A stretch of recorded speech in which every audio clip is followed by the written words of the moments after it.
Hello, what's up guys? Ron here and welcome back to my channel. So day 43 na tayo guys. So umabot na tayo ng ganito kalayo. So tuloy-tuloy lang yung daily diary at daily vlogs natin na to. So ano na naman natin yung mga nangyari kahapon, i-discuss natin. So okay naman lahat. Umaga pa lang medyo meron tayong conflict. Kasi yung Chuchang yung pinaka-supervisor kung sa atin is tinitingnan niya tayo ng talagang tinititigan niya tayo ng kakaiba eh. So, para siyang nananakot, yung parang ganun. He was intimidating me, parang ganun. So, medyo na awkwardan tayo dun sa mga tinginan niya. No? Kasi para bang may sinasabi siyang parang wala tayong ginagawa eh. Pero, I'm just doing my job. At sabi ko nga, hindi tayo matatanggal dito at hindi tayo madidemote at hindi tayo malilipat ng ibang pwesto because God is with me. I believe that God is with me and hindi niya tayo pababayaan. Pinapanalangin ko yan palagi. At napakabisa ng panalangin, napatunayan ko na yan dati pa. Salamat Panginoon, hindi mo ako pinababayaan. Walang sino mang, if God is with me, who can be against me? God is with me. Thank you, Lord. Ano pa ba naman nangyari? Okay. So, inikutan tayo, no? Parang nang surprise visit siya. Siguro, inaalam kung ano ba yung ginagawa ko. Sakto naman na nasa ibang ibayo tayo at may ginagawa. So, parang inano ko siya, parang sinay ko rin siya. Parang nananay ko siya eh. Sinay ko rin siya, kung malakas loob mo, sundan mo ako dito. Nag-CR ako eh. So, hindi naman niya tayo sinundan, pero umikot pa rin siya. May dala na siyang notebook. So, hindi naman tayo nang ipag-ano sa kanya, di ba? Wala naman tayong ginagawang masama. Nagtatrabaho lang din naman tayo. So, kung sa tinginan is na niya siguro, parang pero wala akong ginagawa masama. Nagtatrabaho din ako. Ginagampanan ko kung ano yung gawain ko. So, yun lang, no? Kasi, yung gawain ko naman hindi na ng gawain ng kampo. Yung gawain ko hindi na pang gawain ng kampo. So, okay lang. Kasi, nagkaroon tayo ng mga lapses at mga mistake dati. Kaya siguro tayo na ibaba. Pero, it's all my responsibility at my faults. Pero, now na nandito tayo, ginagampanan naman natin yung trabaho natin. Kaya, sana, malaman nila yun. Kasi, hindi naman all the time may ginagawa tayo. Kahit naman sila, alam naman nila sa sarili nila. Mas lamang yung petics nga nila kaysa sa trabaho. So, ako, ganun din. Tinatrabaho ko yung trabaho ko at pag walang gagawin anong gagawin ko? Di tago-tago muna. So, yun lang, no? Kasi lahat naman kahit nga operator, may bakanting oras eh. Hindi mo naman pwedeng isubsub sa trabaho yung sarili mo.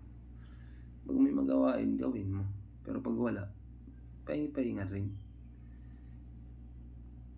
So, yun lang mga nangyari kahapon. Tapos, ayun, medyo okay na kami ni Basi, no? At saka,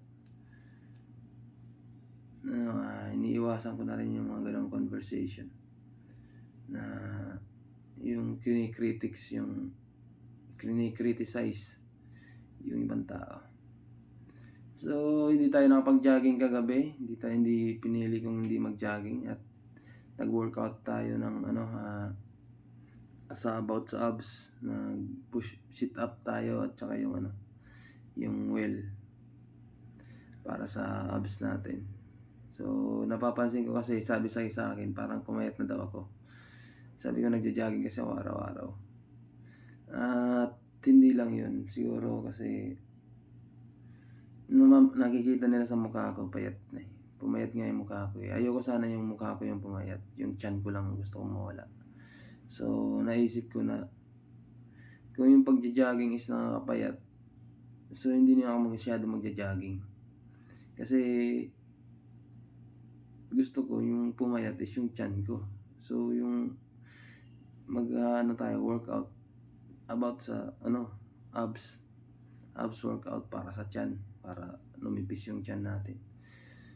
Hindi para lumipis yung mukha natin. Kasi yung pagja-jogging yata, mukha yung numinipis. So, yun lang, no? Overtime tayo kahapon at okay naman na lahat. Maliban lang dun ng umaga. So, hopefully ngayong umaga is maging matiwasay at maayos. Walang maging problema masyado. At pinapanalangin natin yan lagi. I believe in God.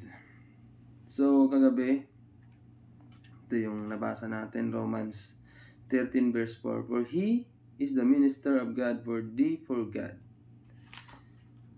To thee for God. But if thou do that which is evil, be afraid, for he beareth not the sword in vain. For he is the minister of God, a revenger to execute wrath upon him that doeth evil. So, yun nga. Parang nagre-reflect din siya sa akin. So, hindi na ako nagawa ng masama. Kasi, be afraid.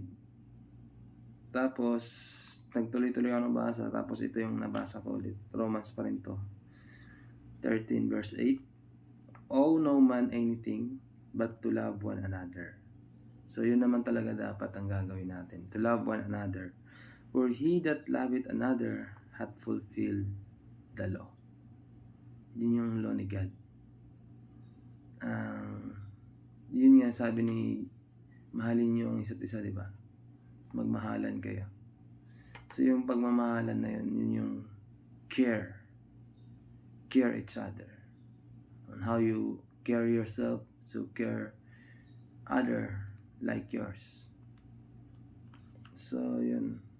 For this thou shalt not commit adultery, thou shalt not kill, thou shalt not steal, thou shalt not bear false witnesses, thou shalt not covet, and if there be any other commandment, it is briefly comprehended in this saying, namely, thou shalt love thy neighbor as thyself. So, mahalin natin ang ating kapwa, ang kagaya ng pagmamahal natin sa sarili natin. So, yun talaga yung law ni God. So, ganun ang gawin natin, no? Instead of criticizing, condemning others sa mga ginagawa nila, iparamdam natin na yun,